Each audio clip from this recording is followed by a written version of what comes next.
মোহাম্মদ সেলিম, মীনাক্ষী মুখোপাধ্যায়, শতরূপ ঘোষ সহ একাধিক সিপিএম নেতার বিরুদ্ধে মামলা করল জেলা পুলিশ। কটাক্ষ বিরোধীদের। গত 24 তারিখ মালদার ইংরেজবাজার শহরের রথবাড়ি মোড়ে জনসভা করে সিপিআইএম। বিনা অনুমতিতে জমায়েত করেছিল বলে অভিযোগ। তার প্রেক্ষিতে মোহাম্মদ সেলিম, শতরূপ ঘোষ, মীনাক্ষী মুখোপাধ্যায় সহ 34 জন সিপিআইএম ও বামফ্রন্ট নেতৃত্বের বিরুদ্ধে মামলা করল জেলা পুলিশ। আগে সিপিএম অভিযোগ করেছিল তারা সবার জন্য প্রথমে ইংরেজবাজার শহরের বৃন্দাবনী মাঠ চেয়েছিল, কিন্তু সেই মাঠে সভা করার অনুমতি দেয়নি জেলা প্রশাসন। এরপর শহরের পুরাতন জাতীয় সড়কের উপরে রথবাড়ি মোড়ে জনসভা করে সিপিএম।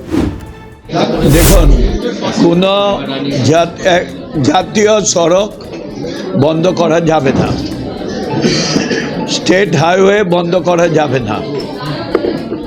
সরকারি নিয়ম অনুযায়ী প্রত্যেকটা মিটিংয়ের ভেন্যু কোন জায়গায় তার পারমিশন নিতে হয়। ওনারা উইদাউট পারমিশনে যদি মিটিং করেন তো যারা অ্যাডমিনিস্ট্রেশনে বসে আছেন, পুলিশ অ্যাডমিনিস্ট্রেশনে, তাদেরকে তো করতেই হবে, নাহলে তো পরবর্তীকালে আরও বাজে জিনিস হবে। যানবাহন বন্ধ হয়ে যাচ্ছে, সব কিছু বন্ধ হয়ে যাচ্ছে, অ্যাম্বুলেন্স বন্ধ হয়ে যাচ্ছে। আমরাও কেস খেয়েছি, এটা না যে আমাদেরকেও কেস দিয়েছে। আগের আমলে আমরাও প্রচুর কেস খেয়েছি। বলছি, আপনাদের দল থেকে কি পুলিশের উপর চাপ সৃষ্টি? কেন আমরা দল থেকে বলবো যে পুলিশ আইনে একটা মার্ডার হয়ে গেছে, কেউ ডায়েরি না করলেও পুলিশ মোটর ডায়েরি করতে পারে, এটাই নিয়ম। তাহলে সিপিএম এই ধরনের কথা বলছে কেন? সিপিএম এর দিবা স্বপ্ন দেখছে, সেই দিবা স্বপ্ন অর্থাৎ সফল হবে না। 34 বছর তাদের প্রতিটা অধ্যায় মানুষ বুঝেছে যে তাদের ভূমিকাটা কি ছিল, এই জন্য আজকে জিরোতে এসছে। তৃণমূলের এটাই কালচার, ওরা দীর্ঘদিন যাবৎ এগুলো করে আসছে।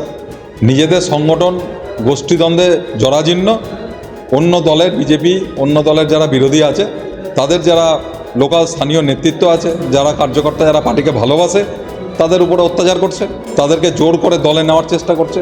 এটা তৃণমূলের কালচার। আমরা এর বিরুদ্ধে আন্দোলন করব, আমরা এর বিরুদ্ধে লড়ব। এই ঘটনাকে আমরা সহজে ছাড়ব না।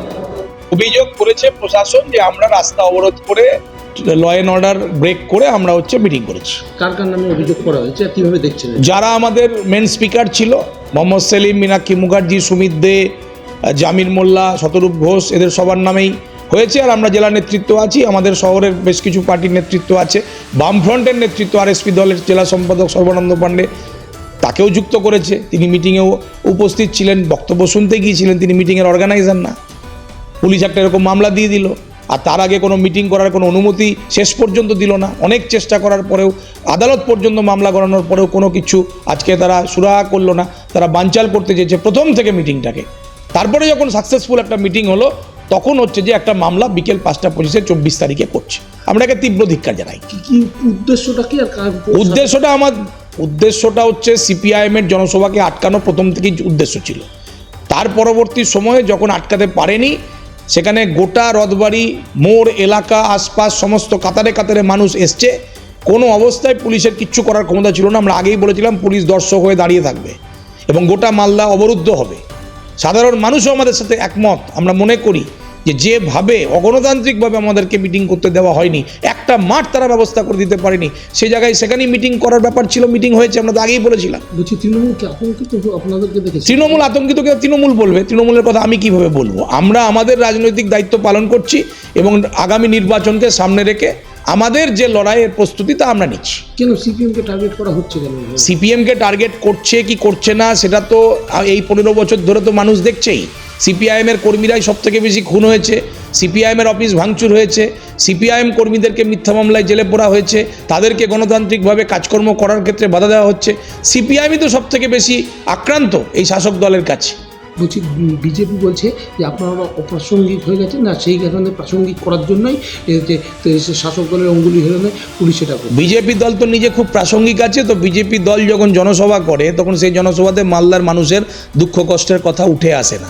তারা কতটা অপদার্থ এবং কিভাবে গোটা দেশে ধর্মের নামে আগুন জ্বালাচ্ছে, মানুষে মানুষে বিভাজন তৈরি করছে, সেটা কখনো স্বীকার করে।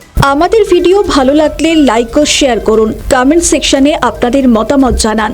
আরও ভিডিও পেতে আমাদের চ্যানেলটিকে সাবস্ক্রাইব করুন এবং প্রতি মুহূর্তে খবরের আপডেট পেতে প্রেস করুন বেল আইকন।